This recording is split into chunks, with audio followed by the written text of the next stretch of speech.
Intel Tower Semiconductor deal is off.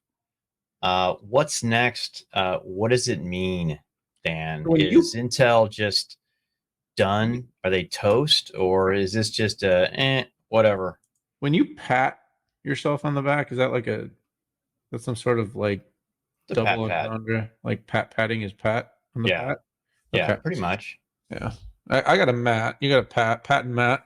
All right. So yeah, look, in the wee hours of the night, this was a fast start to the week. I think it was what, Monday night.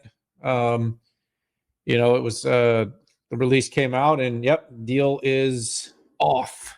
Yep. Now it was weird because the deal really kind of started to take shape. It was early 22, I believe, was when the deal was agreed upon. At the time, the tensions with China looked a lot different than right now. But let's be very clear: this deal went to China to die, just like the NXP deal went to China to die, just like several other deals go to China to die. Exactly. And China's got a way. It's people don't understand. China's not sitting there going no.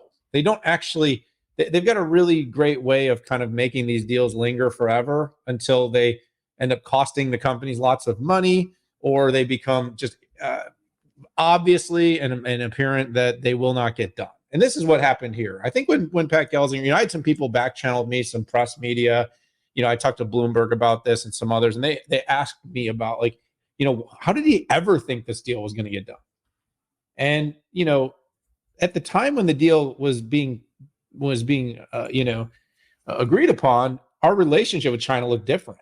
I Yeah. mean, you have to remember that it's under the current administration, the cooperation with China from a business front, and then with the advent of AI and the desire to have control of supply chains and be the global technology leader based around AI has basically caused us to put some very strict controls on access to chips to China. Now, there's a genuine reason to be concerned. The concern of Taiwan is real.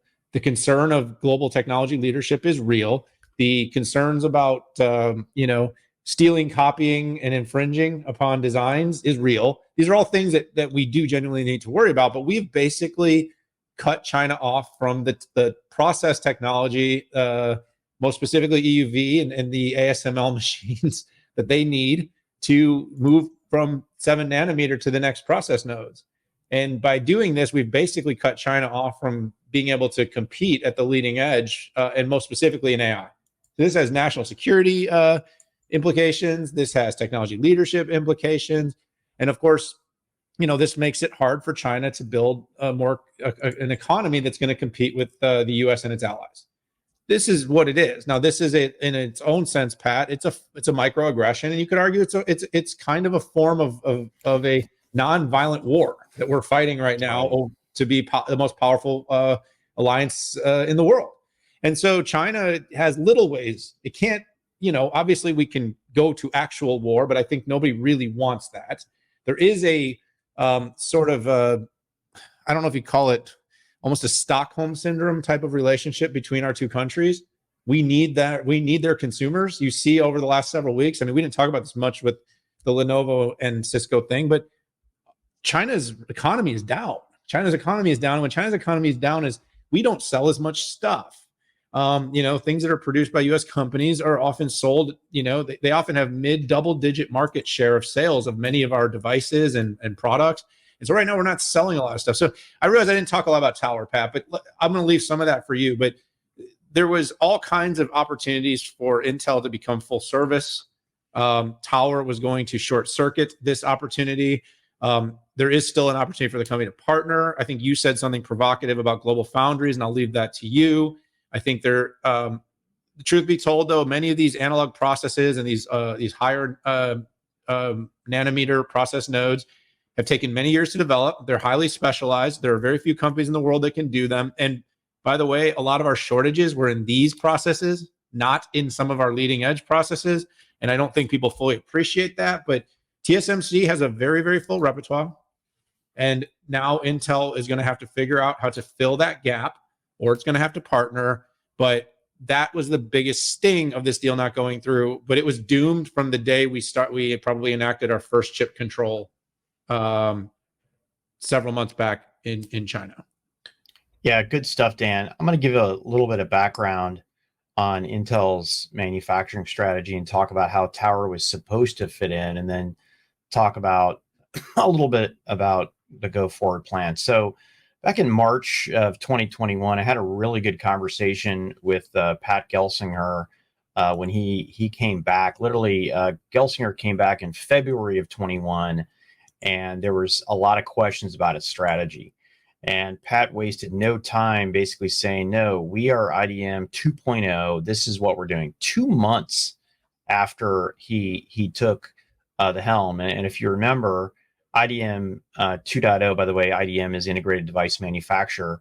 They announced two new fabs, talked about Intel 7 nanometer, re-entering the foundry business with IFS, increase its external foundry use with companies like TSMC, a collaboration with IBM Research, and getting back to what was known as IDF with Intel on. So literally, Pat wasted no time. Now, part of that was, well, listen, how would Intel be what I like to call an end-to-end play, a company that can not only do leading edge, but also bleeding edge.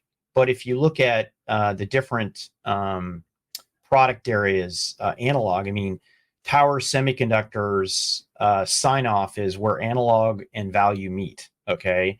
They're very clear. So that's CMOS sensors, power management, RF that we see in Wi Fi and 5G, automotive, mixed signal CMOS. So you get the idea. And by the way, very similar, not the same as what Global Foundries does, right?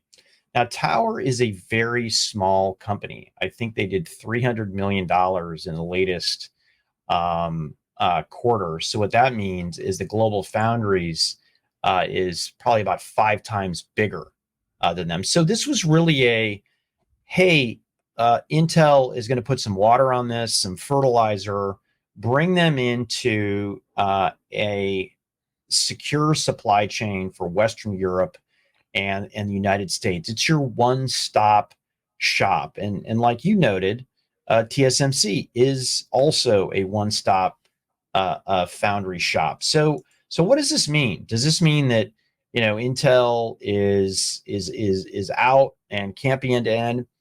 Now, you said it, Daniel. I'm expecting a strategic collaboration between Tower, because Tower is a small company. Okay, it's very focused, but I can see a strategic collaboration where Intel is the upfront for Western Europe and the US on end to end. RAMP C is a great example, right? That RAMP C is the Department of Defense contract that, by the way, both AWS and NVIDIA have signed up to, and will do. I know NVIDIA will likely do their wafers.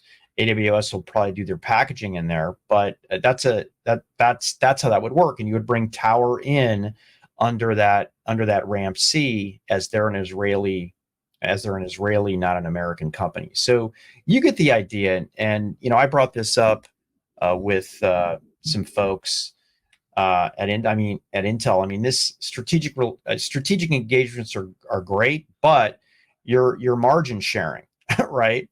And you're not getting the full net cash value out of the value that comes out there.